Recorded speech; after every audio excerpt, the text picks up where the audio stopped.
Baik, bismillahirrahmanirrahim. Assalamualaikum warahmatullahi wabarakatuh. Salam sejahtera, salam sehat untuk kita semuanya. Pada kesempatan kali ini kita akan belajar mengenai pedoman kerja bagi tenaga kefarmasian yang bekerja di fasilitas kefarmasian. Sebenarnya ada beberapa kewajiban dari tenaga kefarmasian di dalam menyelenggarakan pekerjaan kefarmasian. Hal ini didasarkan dari beberapa pasal yang ada yang mengikat bagi setiap tenaga kefarmasian. Yang pertama yaitu pada pasal 24 ayat 1 Undang-Undang Nomor 36 Tahun 2009 tentang Kesehatan. Kemudian pasal 58 huruf A Undang-Undang Nomor 36 Tahun 2014 tentang Tenaga Kesehatan dan pasal 35 Peraturan Pemerintah tahun 50 Nomor 51 Tahun 2009 tentang Pekerjaan Kefarmasian. Dari ketiga pasal ini setidaknya ada 5 kewajiban dari tenaga kefarmasian di dalam menyelenggarakan pekerjaan kefarmasian di fasilitas kefarmasian. Untuk kewajiban yang pertama yaitu setiap tenaga kefarmasian harus memiliki keahlian dan kewenangan dengan menerapkan standar profesi. Untuk keahlian dan kewenangan sendiri, hal ini dapat diperoleh dari aspek legalitas, di mana aspek legalitas itu terdiri dari STR dan SIP. Untuk penjelasan aspek legalitas ini sudah kami jelaskan di video yang sebelumnya. Kemudian, kewajiban tenaga kefarmasian yang nomor 2 adalah melaksanakan standar kefarmasian yang berlaku.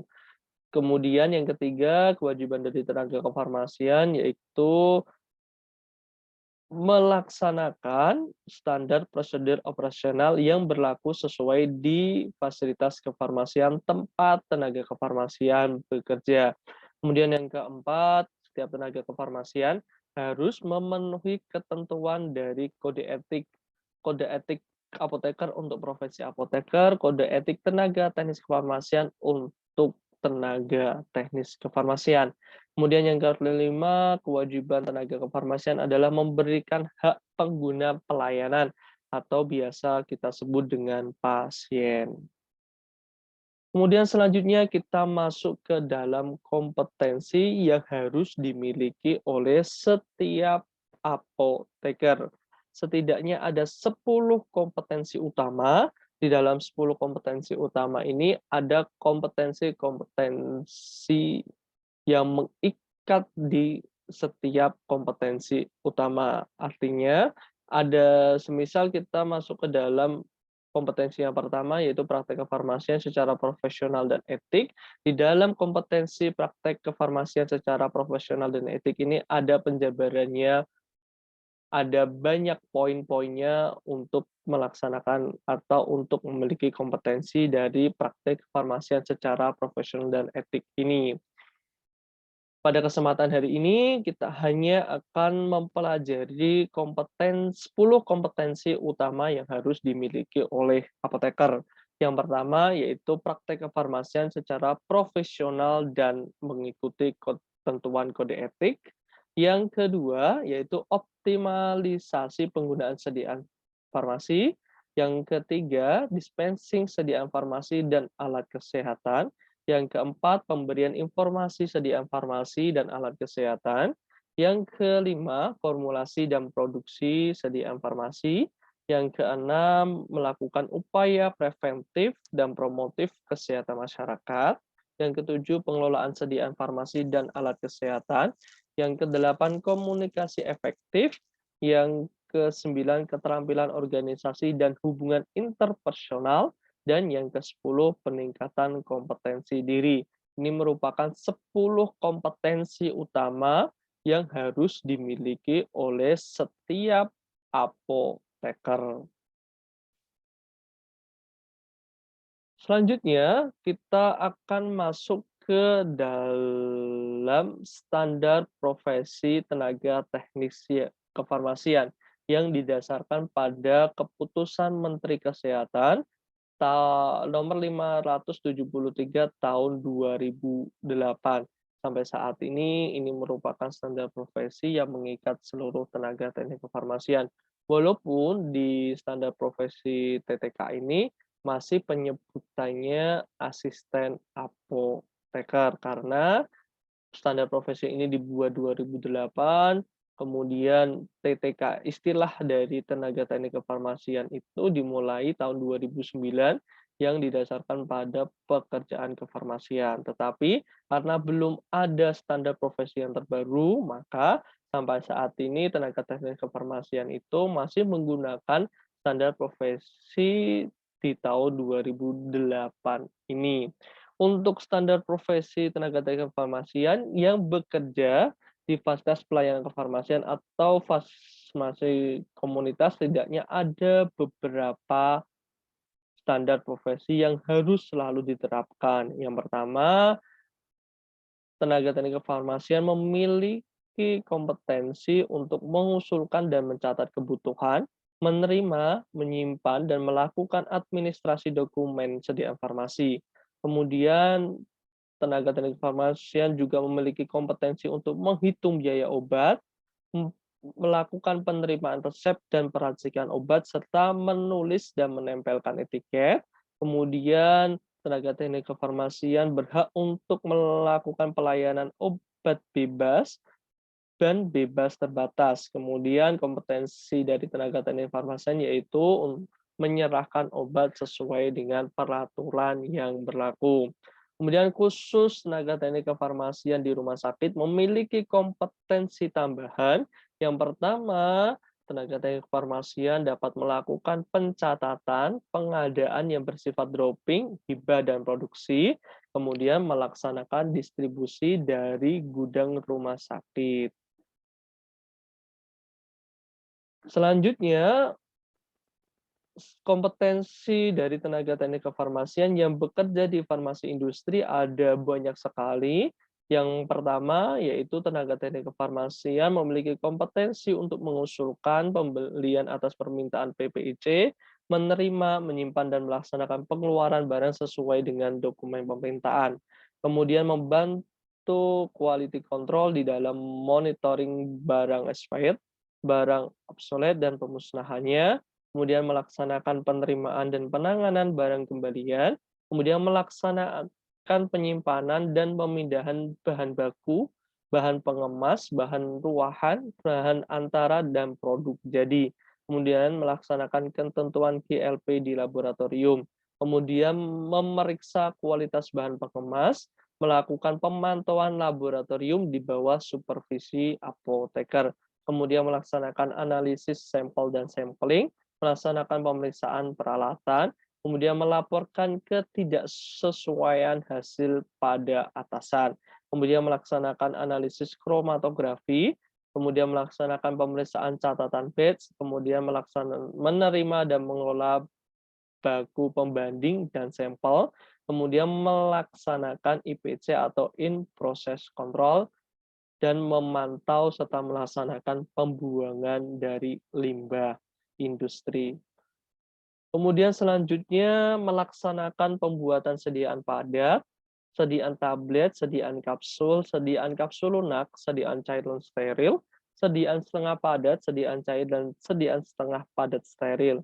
Kemudian melaksanakan pengemasan sediaan tablet, sediaan kapsul lunak, sediaan cairan atau setengah padat non steril, dan cairan setengah padat steril. Kemudian berperan di dalam penyusunan sampling plan atau rencana pengambilan contoh yang benar. Kemudian tenaga teknik kefarmasian juga memiliki kompetensi untuk melaksanakan kalibrasi dan pemeliharaan peralatan, kemudian melaksanakan pemeriksaan kualitas dan kuantitas bahan yang dibeli sesuai spesifikasi, kemudian berperan di dalam tim inspeksi diri, kemudian melaksanakan perbaikan terhadap temuan inspeksi diri, kemudian tenaga teknis kefarmasian juga memiliki kompetensi di dalam melaksanakan uji keseragaman sediaan, ukuran, kekerasan, waktu hancur, disolusi, kerapuhan, dan volume terpindahkan, dan melaksanakan prosedur analisis secara instrumental. itu merupakan kompetensi tenaga teknis kefarmasian yang bekerja di industri farmasi. Kemudian setelah kita belajar mengenai kompetensi dari apoteker, 10 kompetensi utama dari apoteker tadi, kemudian kita juga sudah belajar mengenai kompetensi dari tenaga teknis kefarmasian yang bekerja di farmasi komunitas dan farmasi industri, maka selanjutnya kita akan belajar atau kita akan belajar mengenai standar pelayanan kefarmasian. Yang pertama kita akan belajar di standar pelayanan kefarmasian rumah sakit. Standar pelayanan kefarmasian di rumah sakit terdiri dari dua hal yang utama. Yang pertama yaitu pengelolaan sediaan farmasi dan farmasi klinik. Di dalam pengelolaan sediaan farmasi terdiri dari pemilihan, perencanaan, pengadaan, penerimaan, penyimpanan, distribusi, penarikan, pengendalian, dan dokumentasi. Ini semua aktivitas pengelolaan sediaan farmasi ini semua merupakan kompetensi dari apoteker. Jadi apoteker boleh melakukan keseluruhan kegiatan di pengelolaan sediaan farmasi. Untuk tenaga teknik kefarmasian yang tidak boleh dilakukan hanya dua kegiatan. Yang pertama yaitu pemilihan dan pengadaan. Selain itu, untuk kegiatan perencanaan, kegiatan penerimaan, kegiatan penyimpanan, kegiatan distribusi, kegiatan penarikan, kegiatan pengendalian, dan kegiatan dokumentasi boleh dilakukan oleh tenaga teknis kefarmasian. Selanjutnya, kita akan masuk di aktivitas farmasi klinik di rumah sakit. Untuk aktivitas farmasi klinik di rumah sakit terdiri dari pengkajian dan pelayanan resep, penelusuran riwayat penggunaan obat, rekonsiliasi obat, konseling, pelayanan informasi obat, pemantauan efek samping obat, pemantauan terapi obat, visit, evaluasi penggunaan obat, pemantauan kadar obat di dalam darah, dan dispensing produk obat steril. Untuk aktivitas farmasi klinik, semua boleh dilakukan oleh apoteker, karena apoteker merupakan tenaga kefarmasian yang bertanggung jawab di fasilitas kefarmasian. Untuk tenaga teknik kefarmasian yang boleh dilakukan dan itu harus di bawah supervisi dari apoteker, hanya ada dua kegiatan. Yang pertama yaitu pengkajian dan pelayanan resep. Kemudian yang kedua yaitu pelayanan informasi obat. Itu merupakan kegiatan berdasarkan standar pelayanan kefarmasian di rumah sakit. Selanjutnya kita akan belajar standar pelayanan kefarmasian di apotek. Untuk standar pelayanan kefarmasian di apotek sendiri, kegiatannya juga terdiri dari dua. Yang pertama, pengelolaan sediaan farmasi, kemudian yang kedua, kegiatan atau aktivitas farmasi klinik. Untuk pengelolaan sediaan farmasi, dimulai dari perencanaan, pengadaan, penyimpanan, penerimaan, penyimpanan, pengendalian, pemusnahan, pencatatan, dan pelaporan. Ini semua boleh dilakukan oleh apoteker. Khusus kegiatan yang tidak boleh dilakukan oleh tenaga teknik kefarmasian adalah pengadaan semata. Selain pengadaan, boleh dilakukan oleh tenaga teknis kefarmasian. Kemudian untuk pelayanan atau aktivitas farmasi klinik, yang terdiri dari pengkajian resep, dispensing, pelayanan informasi obat, konseling, home pharmacy care, kemudian pemantauan terapi obat, dan monitoring efek samping obat. Ini semua merupakan kompetensi dan keahlian dari apoteker. Kita selaku tenaga teknik kefarmasian di dalam aktivitas farmasi klinik hanya boleh melakukan 3 aktivitas atau 3 kegiatan. Dan kegiatan ini harus disupervisi oleh apoteker penanggung jawab maupun apoteker pendamping di apotek. Yang pertama yaitu aktivitas pengkajian resep, aktivitas dispensing, dan yang ketiga pelayanan informasi obat. Hanya 3 aktivitas ini yang boleh kita lakukan di dalam menjalankan aktivitas farmasi klinik. Kemudian selanjutnya kita akan belajar tentang standar pelayanan kefarmasian di puskesmas. Untuk standar pelayanan kefarmasian di puskesmas sendiri terdiri dari 2 kegiatan utama sama seperti di rumah sakit maupun di apotek, yaitu pengelolaan sediaan farmasi dan yang kedua pengkajian resep. Untuk pengelolaan sediaan farmasi kegiatannya dimulai dari perencanaan kebutuhan, kemudian yang kedua permintaan, yang ketiga penerimaan, yang keempat penyimpanan, yang kelima pendistribusian, yang selanjutnya pengendalian, kemudian pencatatan dan pelaporan, kemudian yang terakhir adalah pemantauan dan evaluasi pengelolaan. Untuk itu semua, untuk kegiatan pengelolaan sediaan farmasi ini boleh dilakukan oleh apoteker, tetapi yang boleh dilakukan oleh tenaga teknik kefarmasian mohon maaf, yang tidak boleh dilakukan oleh tenaga teknik kefarmasian ada 2 kegiatan. Yang pertama yaitu permintaan dan yang kedua adalah pendistribusian. Untuk permintaan dan pendistribusian itu hanya boleh dilakukan oleh apoteker. Kemudian untuk kegiatan atau aktivitas farmasi klinik di rumah sakit yang terdiri dari pengkajian resep, kemudian penyerahan obat, kemudian pemberian informasi obat, kemudian konseling, kemudian visit, kemudian monitoring efek samping obat, kemudian pemantauan terapi obat, kemudian yang terakhir evaluasi penggunaan obat. Ini semua boleh dilakukan oleh apoteker dan memang menjadi kompetensi dan kewenangan dari apoteker.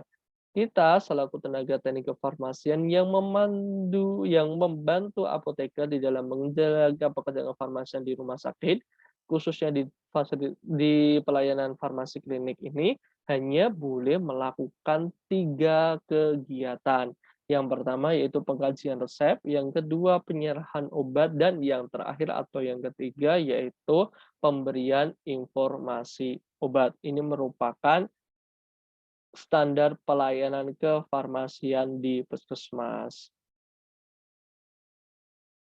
Selanjutnya kita masuk ke dalam standar yang berlaku di toko obat. Di video yang sebelumnya sudah saya sedikit terangkan bahwasanya untuk toko obat sendiri yang bertanggung jawab di dalam aktivitas toko obat yaitu tenaga teknik kefarmasian. Hal ini didasarkan pada toko obat itu hanya boleh mengelola dan menyerahkan atau melakukan pelayanan farmasi hanya pada batas obat bebas dan obat bebas terbatas. Selain pada golongan obat bebas dan obat bebas terbatas tidak boleh dilakukan di toko obat. Oleh karena itu, toko obat ini yang bertanggung jawab atas kegiatan di toko obat ini adalah tenaga teknis kefarmasian.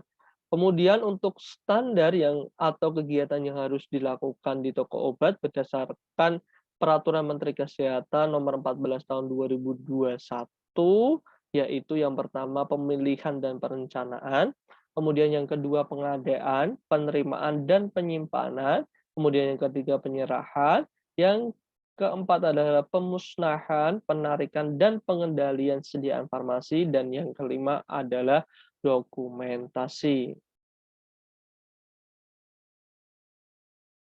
Kemudian dari standar pengelolaan toko obat tersebut, maka kita bisa ambil kesimpulan bahwasanya seorang tenaga teknik kefarmasian itu memiliki kompetensi dan kewenangan di dalam melakukan pengelolaan sediaan farmasi dan pelayanan farmasi klinik terbatas pada sediaan obat bebas, sediaan obat bebas terbatas, sediaan obat tradisional, sediaan kosmetik, sediaan suplemen kesehatan, dan sedikit atau terbatas tentang pengelolaan alat kesehatan.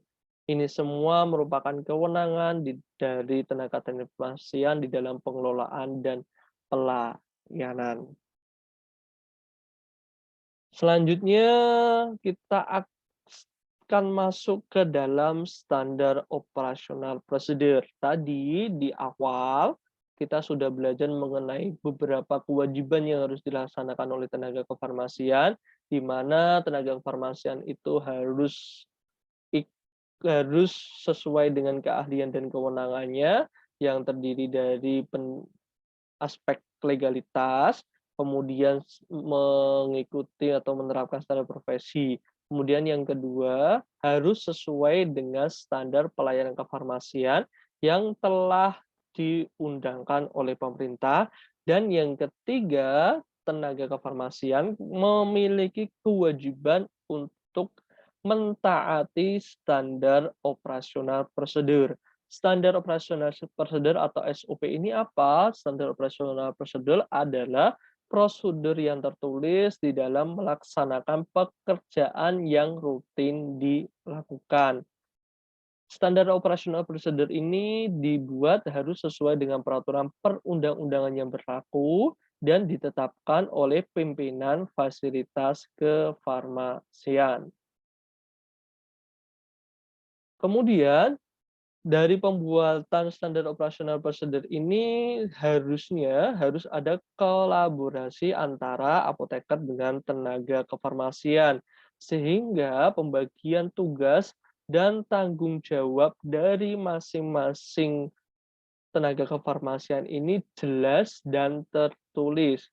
Dari diskusi ini, dari kolaborasi ini akan memunculkan standar prosedur operasional atau SPO atau standar operasional prosedur yang biasa disebut dengan SOP. Oleh karena itu, karena ini merupakan kolaborasi dan disesuaikan dengan tempat fasilitas kefarmasian itu berada, maka di setiap fasilitas kefarmasian, baik itu di fasilitas produksi, fasilitas penyerahan, maupun fasilitas penyaluran sediaan farmasi, setiap standar prosedur operasionalnya boleh berbeda-beda satu dengan yang lainnya, disesuaikan dengan keadaan, disesuaikan dengan kondisi tempat di mana fasilitas kefarmasian itu berjalan.